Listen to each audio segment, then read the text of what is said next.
ঘটনা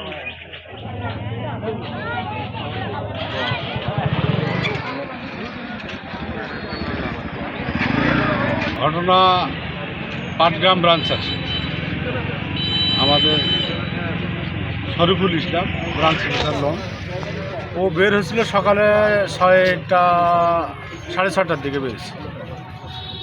বের হয়েছে এইটুকু রাস্তা আসতেই দুর্ঘটনা ঘটে গেছে।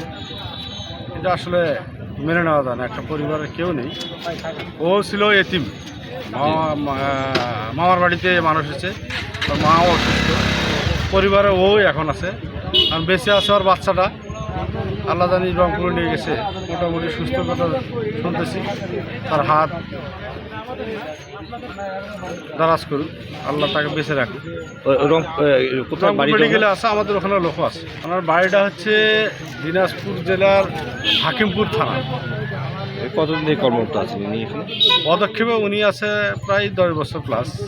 এই ব্রাঞ্চে আছে 2 বছর, 2 বছর এখনো হয়নি, 1.5 বছর। জি, ধন্যবাদ আপনার।